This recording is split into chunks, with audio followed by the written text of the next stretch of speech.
தமிழ் நலம் சேனல் அன்பர்கள் அனைவருக்கும் என்னுடைய அன்பான வணக்கங்கள். இன்றைக்கி பார்த்தோம்னா நிறைய பேருக்கு இந்த பிரச்சனை இருக்குது. காலையில் எழுந்திரிச்ச உடனே அந்த வேலையை நம்ம செஞ்சிடணும். அந்த வேலை மட்டும் நம்ம செய்யலைன்னு வச்சுக்கோங்களேன், மனசும் நிம்மதியாக இருக்காது, உடம்பும் ஒத்துழைக்காது. அது என்ன வேலை? அதுதாங்க மலம் கழித்தல். அது சரியானபடி நமக்கு வெளியில் போகலைன்னா மலச்சிக்கல் அப்படின்னு நம்ம சொல்கிறோம் இல்லையா? அந்த மலச்சிக்கல் எப்படி வருது? ஆக மனசிக்கல் இருந்தால் தான் இந்த மலச்சிக்கலே வருதுங்க. அது எப்படிங்க மனசிக்கல்? ஸோ இன்றைக்கி நாம் சகஜ வாழ்க்கையில் வாழ்ந்துக்கிட்டு இருக்கிறோம். அடிக்கடி நம்ம டென்ஷனான வாழ்க்கையில் டென்ஷனாகவும் இருக்கிறோம், வேதனையும் படுறோம். நாம் இந்த டென்ஷன் இந்த வேதனை நம்ம படும்போது என்னவாகும்? அந்த உணர்வுகள் இந்த உமிழ்நீரில் இருக்கும். நாம் சாப்பிடும்போது என்னவாகுது? இந்த சாப்பாடு அந்த வேதனையான உணர்வோடையும் டென்ஷனான உணர்வோடும் கலந்து சிறுகுடலுக்கு போகுது.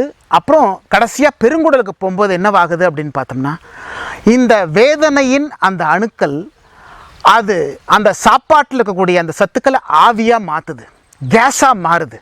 மாறும்போது என்னவாகுது? பெருங்குடலுக்குடைய நீர் சத்துக்கள் எல்லாம் வறண்டு போகுது. வறண்டு போன உடனே என்னவாகுது? மலம் நல்லா இறுகுது. மலம் இருக்கும்போது என்னவாகுது? மலம் சரியானபடி வெளியில் வரக்கூடிய ஒரு சந்தர்ப்பம் ஏற்படுறதில்ல. ஸோ மலம் சரியானபடி வெளியில் வரலன்னு நம்ம என்ன பண்ணுவோம்? உடனே முக்கி நாம் இருப்போம். முக்கி இருக்கிறதுனால என்னவாகும் அப்படின்னு பார்த்தோம்னா, நம்மளுடைய நெஞ்சு பகுதியில் கூட இருதயம் பார்த்தோம்னா அது ஒர்க்லோட் ரொம்ப ஜாஸ்தி பண்ணுங்க. ஸோ சீக்கிரமாகவே இருதயமும் பலவீனமாகக்கூடிய ஒரு சந்தர்ப்பம் ஏற்படும் இந்த மலச்சிக்கல்னால. ரெண்டாவது, நம்ம முக்கி இருக்கிறதுனால பைல்ஸ் போன்ற நோய்களும் வருவதற்குண்டான சந்தர்ப்பங்கள் உருவாகும். ஆகையினால நாம் இந்த மலச்சிக்கல் பார்த்தோம்னா நம்ம உடம்புக்குள்ளே பல சிக்கல்களை தான் உருவாக்குது. ஸோ மலம் சிக்கல் வரதுனால என்னவாகுது? இந்த மலம் வெளியில் வராததுனால அதில் இருக்கக்கூடிய அந்த கேஸ் வாய்வு ரத்தத்தோடு எழும்பி என்ன பண்ணுறோம்? இந்த மூட்டுக்கள்லாம் போய் அது அங்கே போய் உட்காந்துச்சுன்னா வாத சம்பந்தப்பட்ட நோய்களையும் உருவாக்குது. ரத்தங்களில் கலக்க போகும்போது எல்லா உறுப்புகளுக்குள்ளேயும் நோய்களை உருவாக்கி பல நோய்கள் வர்றதுக்கு முழுமுதற் காரணமாக இருக்கிறதும் இந்த மலச்சிக்கலாக இருக்குதுங்கிறத நாம் தெரிஞ்சுக்கணும்.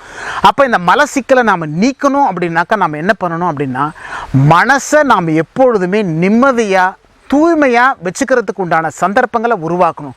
அதை எப்படி உருவாக்குறது அப்படின்னு பார்த்தோம்னா, அதற்குரிய இந்த தியான யோக பயிற்சியை நாம் இப்போ பார்ப்போம்.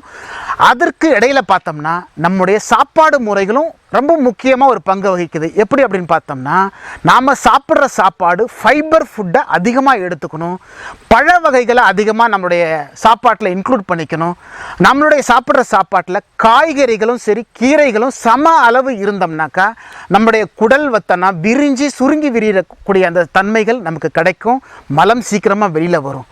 ஆக நம்முடைய சுருங்கி விரிகிற தன்மை கம்மியாகும் போது தான் மலம் சீக்கிரமாக வெளியில் வரல. ஆக இந்த சாப்பாடு முறைகள் நாம் எடுத்துக்கிட்டோம்னா ஆக இந்த மலச்சிக்கலிருந்து நாம் நீங்கிறதுக்கு உண்டான சந்தர்ப்பங்களை உருவாக்க முடியும். அதே போல் தேவையான அளவுக்கு நாம் நீர் அதிகமாக பருகணும். எவ்வளவு நம்மளுடைய உடம்புக்கு தேவையோ அந்த நீர் சத்துக்களை அதிகமாக நாம் வச்சுக்கக்கூடிய ஒரு சந்தர்ப்பமும் உருவாக்கணும்.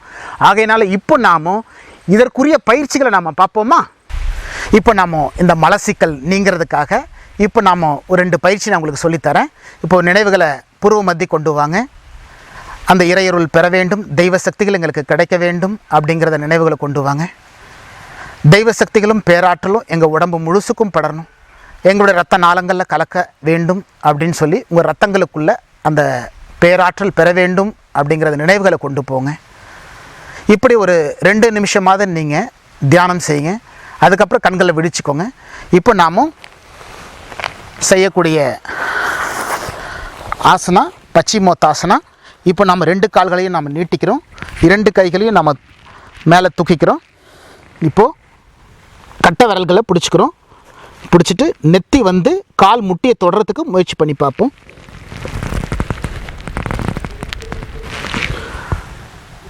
இப்படி நாம் 1 நிமிஷமாவது நாம் இருக்கிறதுக்கு முயற்சி பண்ணுவோம். ஆரம்பத்தில் ஒரு 5 செகண்டு தான் நீங்கள் நிற்க முடியும். அதுக்கப்புறம் பழக பழக பழக உங்களால் ஒரு 1 நிமிஷம் நிற்கிறதுக்கு முயற்சி பண்ணி பாருங்கள். நின்னோம்னா ஒரு அற்புதமான பலன்கள் கிடைக்கும். அதுக்கப்புறம் நாம் படுத்துக்குவோம். படுத்துட்டு இப்போது ஒரு காலை நல்லா மடக்கிக்குவோம். இப்படி நம்ம பிடிச்சி நெத்தி இப்படி கொண்டு வரலாம், இல்லைன்னா தாடையை கொண்டு வந்து இப்படி வச்சுக்கலாம். அதே மாதிரி வலது கால்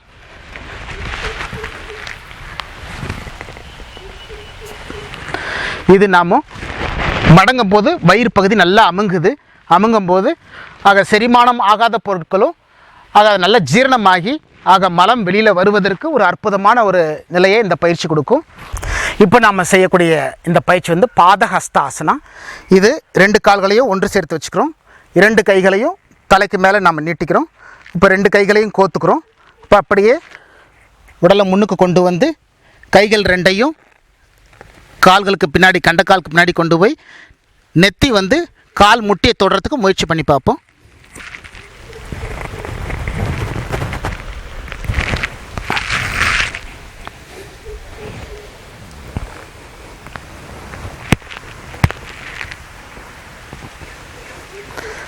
இப்படி இந்த பயிற்சியில் நம்ம ஒரு நிமிஷமாக நாம் நிற்கணும். இப்போ அடுத்தது நாம் வஜ்ராசனத்துக்கு வருவோம். இப்போ நம்ம வஜ்ராசனத்தில் உட்காந்துட்டோம். இப்போ நினைவுகளை புருவமத்தி கொண்டு வருவோம். தெய்வ சக்திகள் பேராற்றல்கள் எனக்கு கிடைக்கணும். என் உடம்பு முழுசுக்கும் படரணும்.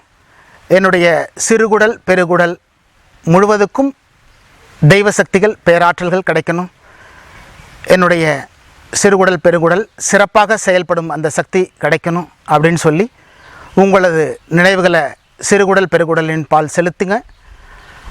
அது நன்றாக செயல்பட வேண்டும் என்று ஒரு 10 நிமிஷம் இது போல் பிரார்த்தனை பண்ணுங்கள். இப்படி பிரார்த்தனை செய்து முடித்த பிற்பாடு இந்த பயிற்சிகளை நாம் தினந்தோறும் நாம் செய்ய போகும்போது மலச்சிக்கல் இருந்தால் நிச்சயமாக அதிலிருந்து விடுபட முடியும். ஒரு அற்புதமான இந்த பயிற்சி. இப்போ நான் ஏற்கனவே சொன்ன மாதிரி ஆக அந்த பழக்க வழக்கங்கள் உணவு பழக்க வழக்கத்தையும் நாம் எடுத்துக்குவோம். எடுத்துட்டோம்னா நிச்சயமாக இந்த மலச்சிக்கல்ங்கிற ஒரு பிரச்சனையே உங்களுக்கு இருக்காது. ஆக நார்மலாக நாம் சாப்பிடக்கூடிய அந்த சாப்பாடு அது ஜீரணமாகி அது வெளியில் போகணும். அந்த ஒரு சந்தர்ப்பத்தை இந்த உடல் ஏற்படுத்தி கொடுக்கும். அதன் வழியில் இப்போது நாம் மலச்சிக்கலை பற்றி பார்த்தோம். இந்த வீடியோ உங்களுக்கு பிடிச்சிருக்கும்னு நினைக்கிறேன். ஆக இன்னொரு வீடியோவில் நான் உங்களோட சந்திக்கிறேன். ஆன்மீக கேள்விகள் எதுவாக இருந்தாலும் கேளுங்க, அதுக்கு நான் பதில் சொல்ல தயாராக இருக்கிறேன். சந்திப்போம். நன்றி, வணக்கம்.